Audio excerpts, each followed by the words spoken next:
The moment I knew something was off wasn't loud. No screaming, no shattered plates, no sudden punch to the gut. It was quieter. Colder. Like stepping into a room where the temperature has dropped by 5 degrees but no one says a word. I was walking through my house one Thursday evening and the silence wasn't empty, it was loaded. A silence that felt like it was hiding something. That's when I noticed the smallest, dumbest thing. Her watch. She left it on the kitchen counter. She never does. That watch is her prized possession, some vintage designer piece her dad gave her before he died. If she showers, it comes off and goes in a specific dish by the sink. If she works out, same routine. But this time, it was lying next to the sink, face down like someone dropped it in a rush. That detail alone wouldn't have been anything. But it was like a crack in a dam. Once you see it, you start noticing the other fractures. The bathroom mirror was fogged up, but she hadn't showered. There were 2 wet towels hanging, both freshly used. The Spotify cue on the living room speaker showed a playlist I didn't recognize. Some moody indie mix called Slow Burn. I don't listen to that. She doesn't listen to that.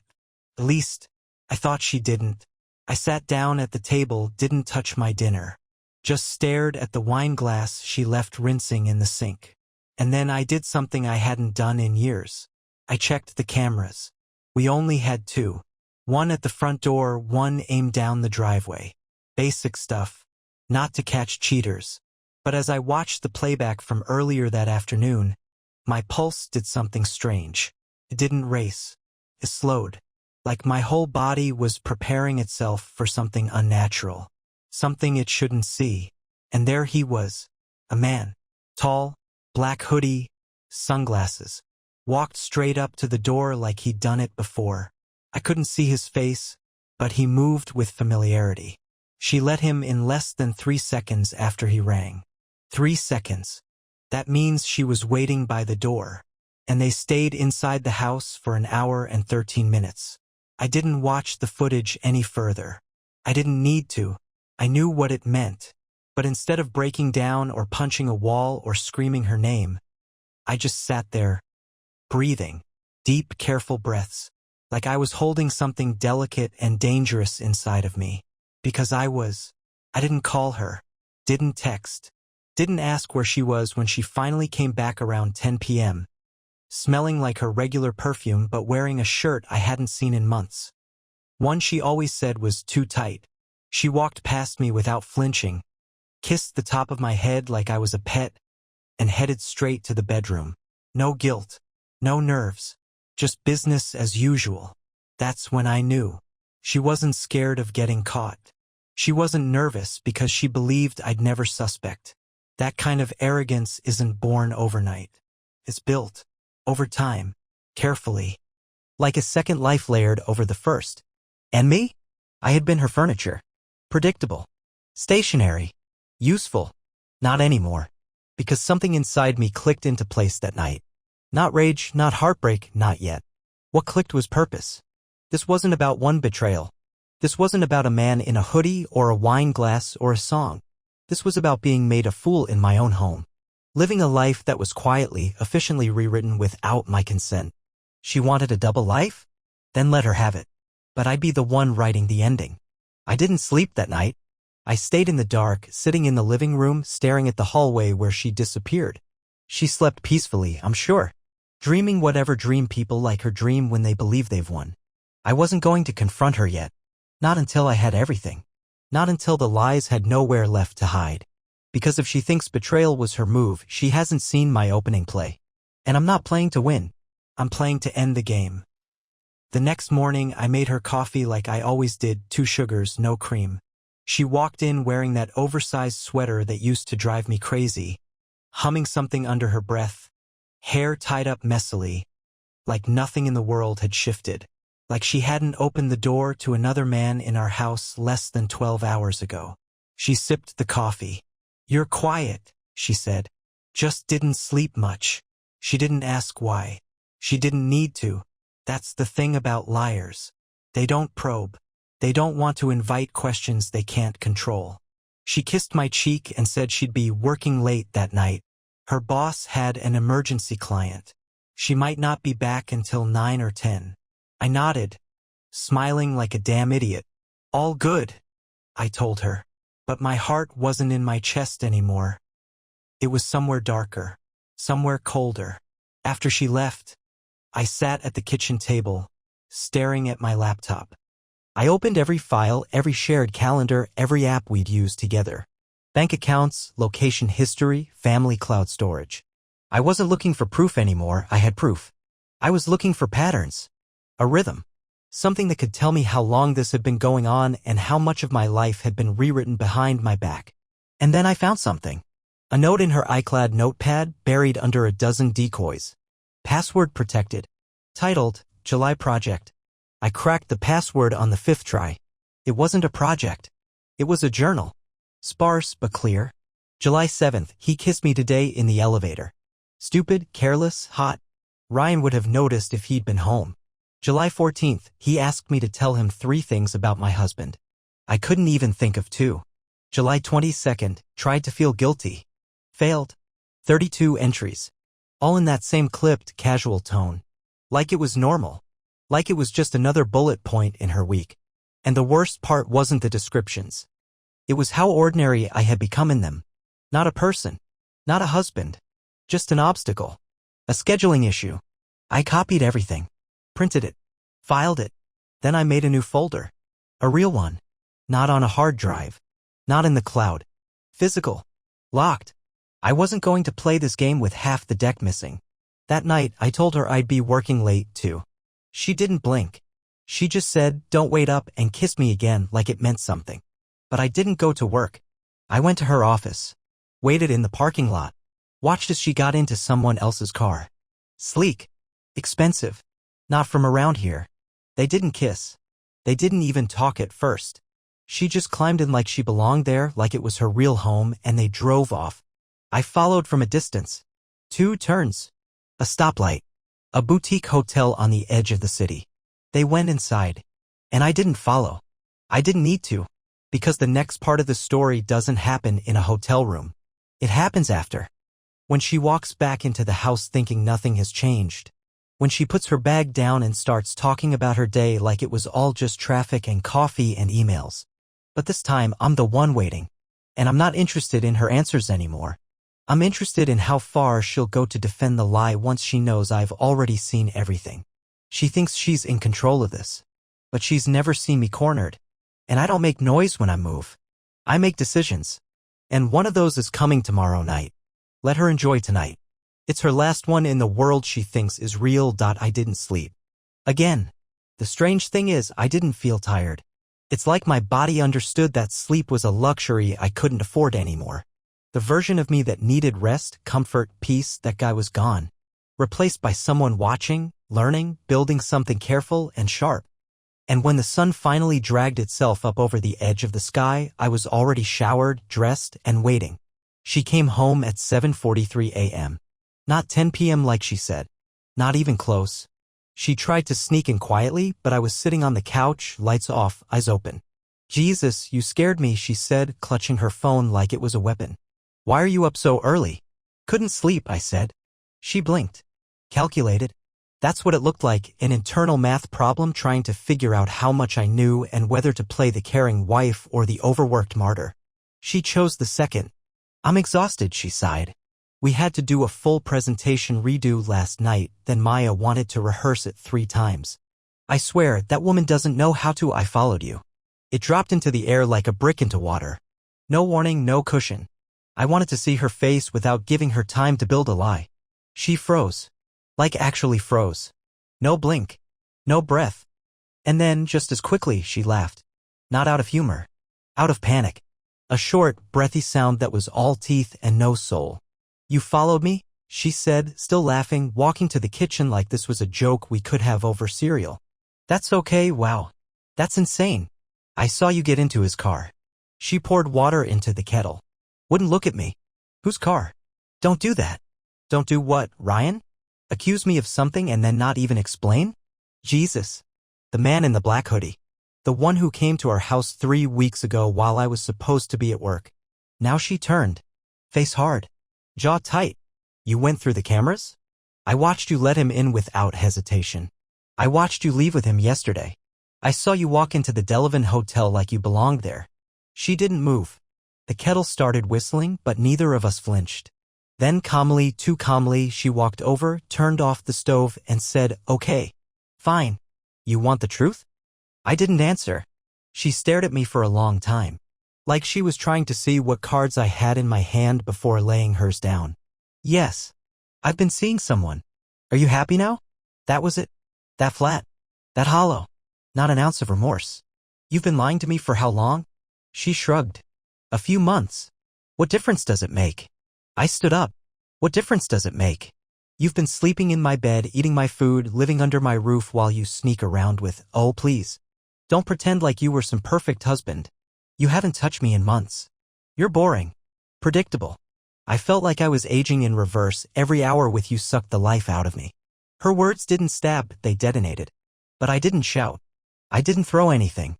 I just stared. "You could have left," I said quietly. "I thought about it. But we have a mortgage, investments. It's not that simple. Besides, you were useful. You kept the lights on. And there it was. Not just betrayal. Contempt. I wasn't her partner. I was her accountant. Her chauffeur. Her background noise. The idea of what she'd done didn't crush me as much as the clarity of what she was. A woman who had decided I was nothing but convenience with a face. I took out the folder.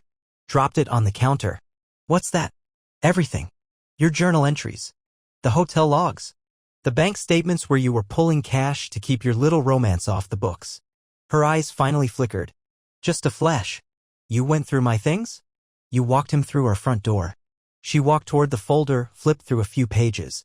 Her lips moved silently as she read, like she was trying to calculate how bad this could get. "I'll give you the weekend," I said.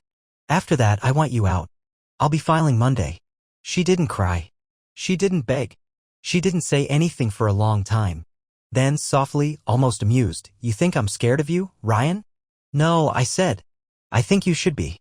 Because betrayal was just the spark. Now I was the one drawing lines, making moves. She wanted a second life? I was about to give her consequences. She left that afternoon with a suitcase and a silence that didn't feel like defeat. It felt like calculation. She didn't ask where she'd stay, didn't ask about money, didn't ask for anything. Just grabbed the essentials, threw on sunglasses like she was boarding a plane instead of being thrown out of the life she'd been burning from the inside out, and walked out the door with one final, almost smirk. Like I was just a bump in her road. Like she'd already landed on her feet somewhere else. But that's the thing about people who think they're always in control. They forget that once someone sees behind the curtain, nothing they do feels real anymore. And I wasn't sitting still. I had a new job now, closing doors she didn't think could be shut. The first thing I did was call the accountant. Not ours, the real one. The guy who helped us set up our joint investments. Told him I wanted to update permissions, split accounts, secure assets, lock down the mortgage so nothing could be moved without dual signatures. His tone changed instantly. "Is this related to the situation?" "Yes," I said. "Very much so." Then I called the lawyer. Not for divorce, not yet. That would come soon enough. This call was for something else. I wanted to know my rights. About shared property. About data privacy. About anything she might try to claim when the walls started closing in. And the third call? That was to a woman named Lena. Lena and I dated years before I met my wife. It ended quietly, no drama. We stayed on good terms. She was sharp, no nonsense. Ran a private digital security firm out of Austin. I told her what I needed. I'm not asking for spyware. Nothing illegal.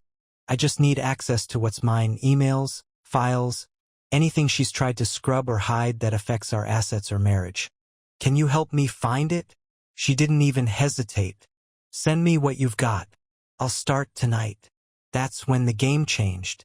Because 24 hours later, Lena sent me a single PDF file with a note. You need to see this in person. It was a letter, typed, not emailed, stored in a private, unshared folder under a fake client name on my wife's work computer.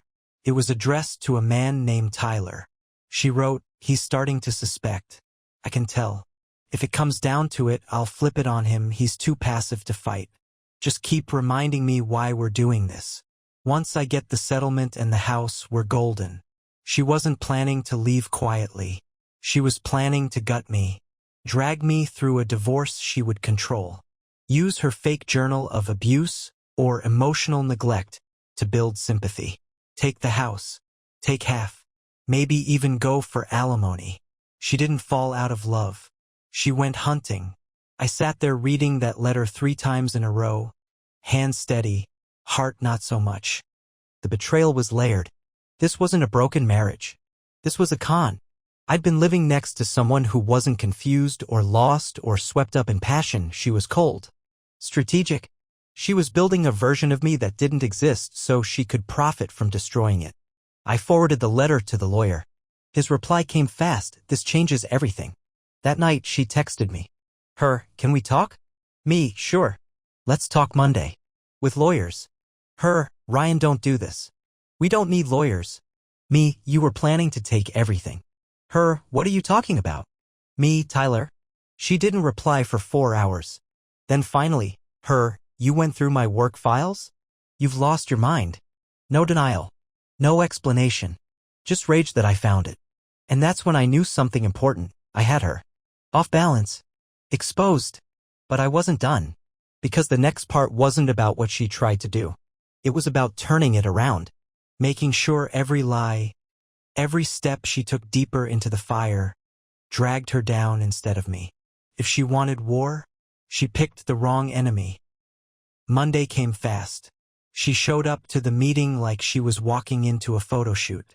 Flawless makeup, clean lines, calm posture. She even brought coffee for herself. No documents, no folders, no ring. Just a cool expression like she'd done this before, and I was the one who needed to catch up. But she wasn't ready for what I had prepared. My lawyer laid everything out on the conference table. The printed emails, the financial logs, the surveillance timestamps, and right at the top of the stack, the letter to Tyler. She didn't even try to touch them. She just stared at the folder like it might bite her. The lawyer leaned forward. Ms., we'll call her that for now before we proceed. I want you to know that this documentation establishes motive, premeditation, and financial intent. If this goes to court, my client is prepared to fight for full asset protection and pursue damages for marital fraud. The letter you wrote to Tyler makes it clear you were not only deceiving your husband but planning to manipulate the divorce for financial gain. Do you understand what that means? She finally looked at me, and there was nothing warm in her eyes, just fury. Not the kind that comes from guilt, but the kind that comes from losing control. She turned to her lawyer, who looked just as blindsided. I want a break, she said. She left the room without waiting. My lawyer didn't smile. He didn't need to. We both knew what just happened. The power shifted. She came in expecting a sobbing husband and a negotiation she could dominate. Instead, she met a version of me she never knew existed. One who planned for war. 15 minutes later, she came back in. Her tone was different, controlled, polished, a new costume. I'd like to resolve this peacefully, she said, placing her hands on the table like she was trying to center the moment. I stayed silent. Let her keep talking. We can avoid court. I'll waive any claim to spousal support. We can split the house and accounts equally. I leaned forward slowly. You already wrote that you wanted the house and full settlement. That's fraud. You don't get to sit here and pretend you're offering a favor. Her lawyer shifted uncomfortably. She blinked, but didn't flinch. That letter wasn't serious. It was just venting. I never intended. You wrote it. You meant it. And I have proof. Now the silence was mine. I could feel her panic starting to leak through the cracks. Her lawyer was furiously scribbling notes, whispering under his breath. And then she snapped. You think this makes you better than me? She hissed. You think gathering dirt makes you the victim? You were never there, Ryan. Not really. You haven't been present in this marriage for years. You just exist. You think being quiet makes you right. It makes you pathetic. There it was. The truth. Not the legal one. The emotional one. The version she believed. Her justification. Her personal story where I was the villain because I didn't entertain her enough. Didn't anticipate her needs. Didn't worship her like the men she met in elevators and hotel lobbies. I stood up, picked up the folder, and walked to the door. This isn't about being better than you, I said. This is about making sure you don't rewrite reality to fit your guilt. She didn't respond. Her eyes followed me, but there was nothing left in them now. No love, no respect, not even hate. Just the cold vacancy of someone who realizes the mirror's been turned around and she can finally see her own face. We didn't finish the meeting that day, because it wasn't a negotiation anymore. It was a verdict. She just hadn't heard the sentence yet. It took less than 48 hours for her narrative to start crumbling in public. Not because I outed her. I didn't say a word. I didn't have to. She did it to herself. Wednesday evening, she posted a vague story on social media. A black and white quote about betrayal cutting deeper than lies, followed by a boomerang of a wine glass clinking against another. Caption: new chapters start with endings. Subtle, calculated bait. She wanted sympathy. She wanted people to ask. And they did. Her cousin texted me. Hey, is everything okay with you too? She's posting weird stuff. Weird stuff. Yeah, you could say that. I didn't reply. But the next day, something unexpected happened. One of our mutual friends, Dylan, sent me a message. Not a casual "you all right?"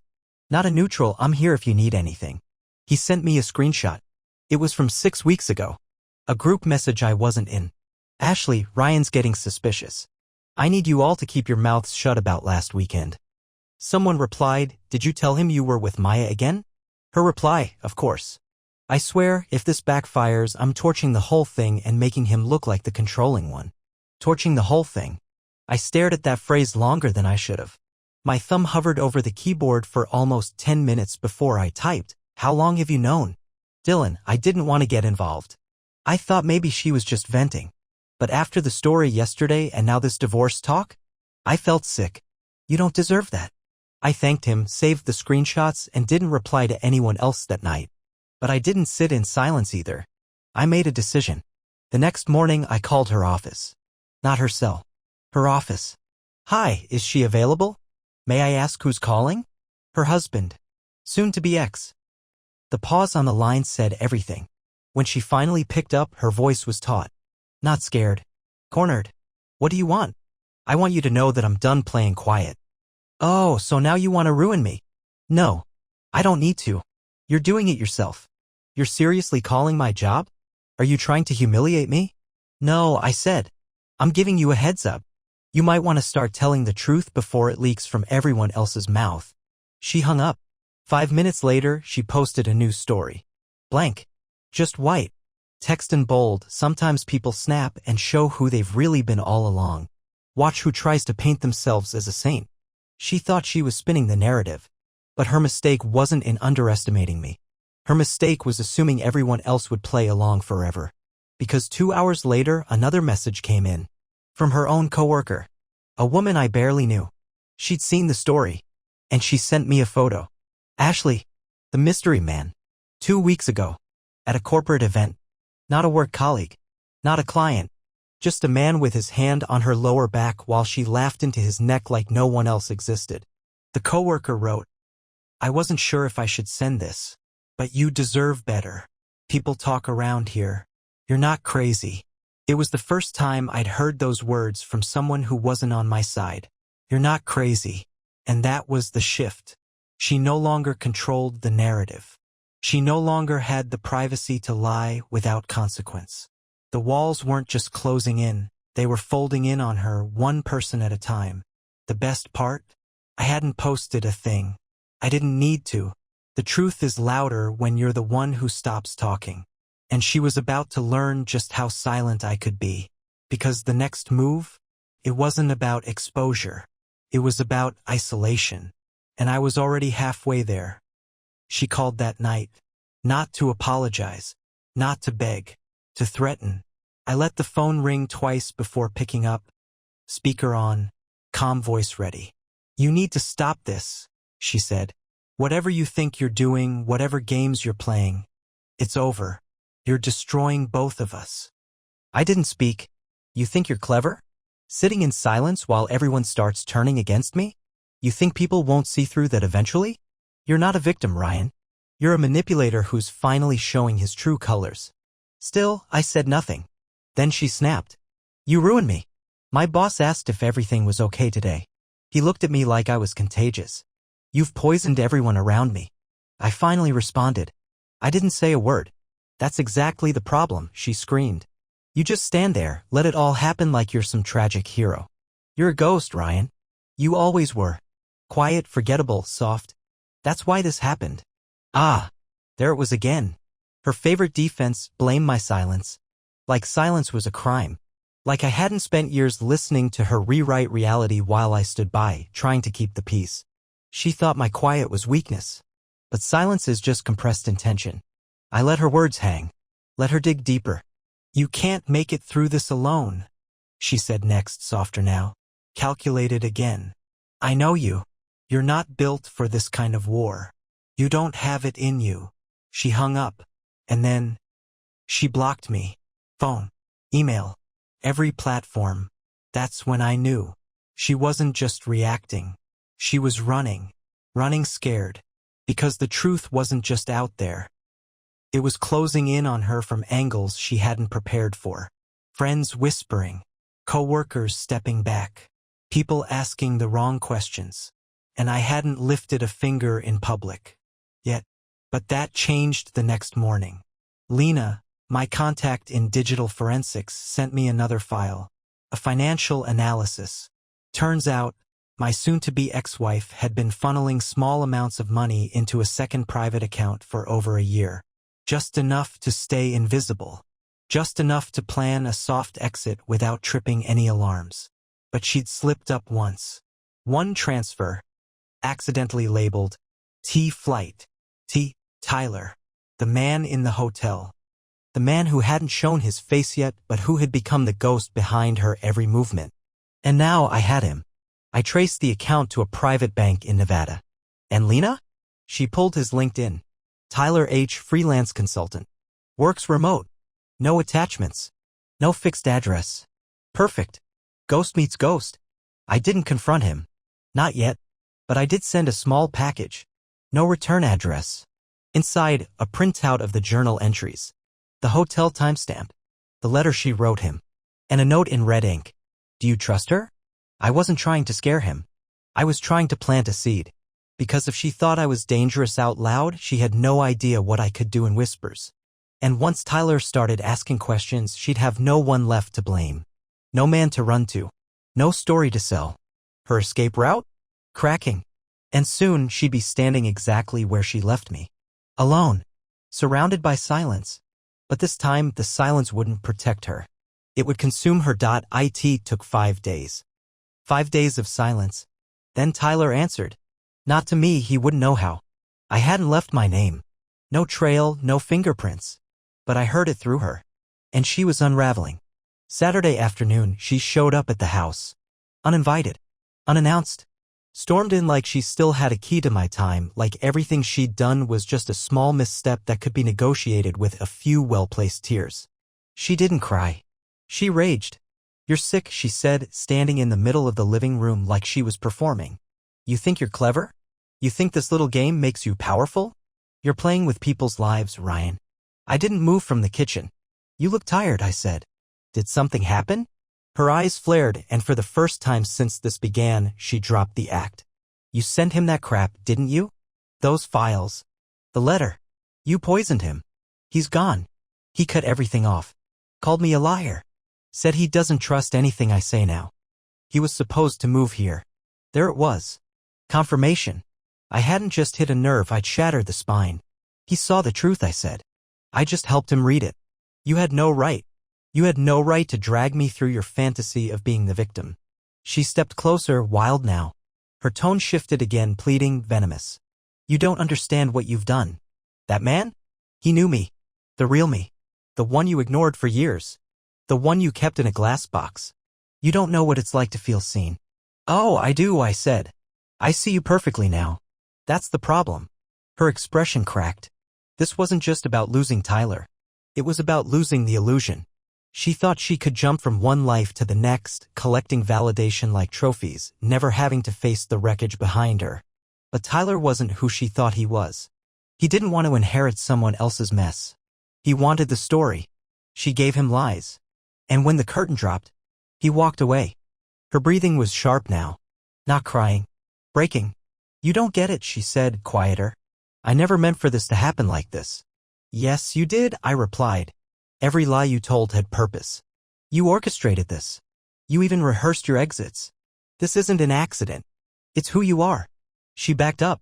Her hands were trembling, and I knew right then this was the first time in her life no one had offered her a soft landing. Not me. Not Tyler. Not the friends who had quietly backed away. Not even her own family who'd heard just enough now to stop defending her. She was untethered. And she hated it. I should have left you when I had the chance, she whispered. You did, I said.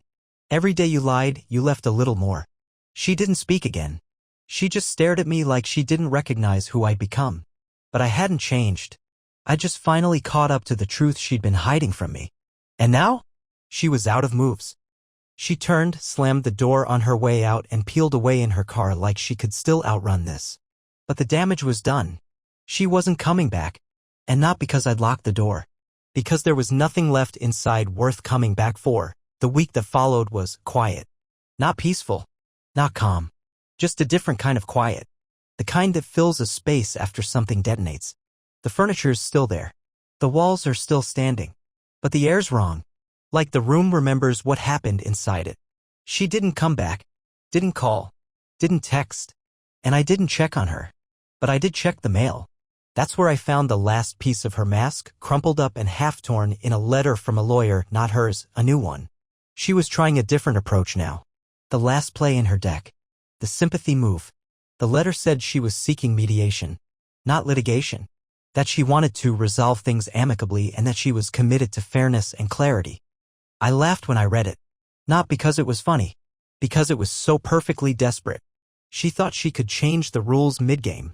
Thought if she spun fast enough, changed her angle just right, she could land back on her feet, maybe even paint me as the one who pushed her.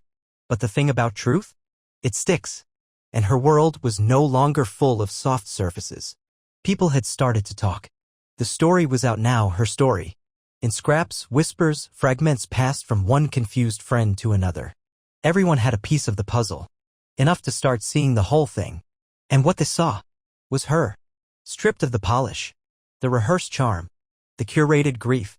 I heard from Maya, her supposed alibi on all those nights. She messaged me out of nowhere. I didn't know she was using my name like that. I swear. I thought she was going through something, but this? I'm so sorry, Ryan. I believed her.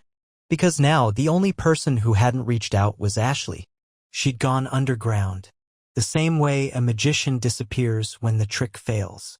I wasn't angry anymore. That part of me had burned out. What was left was something cleaner, colder. Clarity, like ice over water.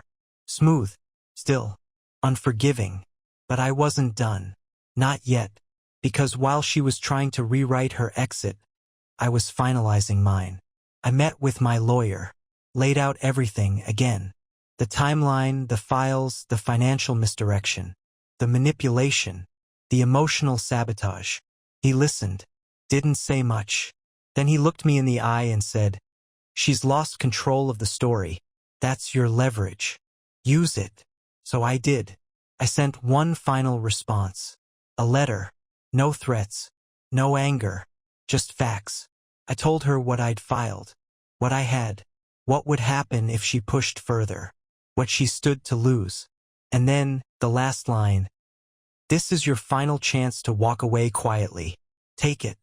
3 days later, her lawyer emailed mine. She'd accepted the terms. No settlement. No alimony. No claim to the house. Clean break. And just like that, 7 years gone in 2 signatures. But the real ending didn't come in court. It came from someone else entirely. Tyler. One last email. No greeting. No subject. Just this: she told me you were cold. Dead inside. That you watched her wither and didn't care. I believed her. Until I saw the way she talked about you when she didn't know anyone was listening. You didn't deserve this. I'm sorry. It didn't feel like victory. Just validation. She told everyone I was the ghost. Turns out, she was the one haunting people. Closure isn't dramatic. It doesn't come with music swelling in the background or some poetic last word. It's not a door slamming or a teary goodbye or even a realization that makes everything hurt less. Closure is boring. It's waking up one morning and realizing you didn't check your phone to see if they reached out. It's making coffee without thinking about whether they'd want some. It's sitting in the silence they left behind and realizing it doesn't ache anymore. It just is. After everything, after the lies, the gaslighting, the affair, the planning behind my back, the attempt to flip the story and walk away as the wounded one, she disappeared. Not physically. She's still out there somewhere. Starting over with no credibility, no narrative left to sell, and no audience that believes her anymore. But in my world, she's gone. I redecorated, took down the framed photos, replaced the bedding, repainted the guest room she used to escape to when she was pretending to be stressed. Every inch of this place is slowly shifting out of her orbit. She no longer echoes in it. People still ask. Quietly. Carefully. Some are on my side. Some are still too uncomfortable to say anything. That's fine. Let them sit with their discomfort. I sat with betrayal. And if anyone's reading this because they're in the middle of their own story, their own unraveling or discovery or gut punch moment, here's what I've learned. 1. Trust the silence. When things don't feel right, when the words don't match the energy, when the story changes too often, you're not imagining it. Your gut knows. The truth doesn't need to be shouted. It hums quietly. Listen to it. 2. Don't confront until you're ready. The first reaction is to demand answers. Don't. Gather. Build. Stay calm. They expect emotion. Give them strategy. Give them a version of you they don't know how to play against. 3. Don't fight to prove your worth to someone who gambled it away. She didn't cheat because I lacked value. She cheated because she did. Because she couldn't face her own emptiness. That was never about me, and neither is your betrayal about you. 4. Make the exit mean something. Don't just leave. Let them feel the consequences of what they broke. Let them sit in the world they built on lies. Don't save them from it. And finally, 5. You will rebuild. But you won't rebuild the same version of yourself. You'll be sharper, calmer, colder maybe, but not broken. You'll learn to appreciate peace in a way you never did before. And one day, without warning, you'll laugh again. Genuinely. And it won't be bitter. It'll be clean. I don't hate her. That would take too much energy. She wrote her story. I just made sure I finished it. And now? Now I'm free. Not just of her. Of what I let her become in my life. No more ghosts. No more half-truths. Just air. Clear. Still. Mine. And that's enough.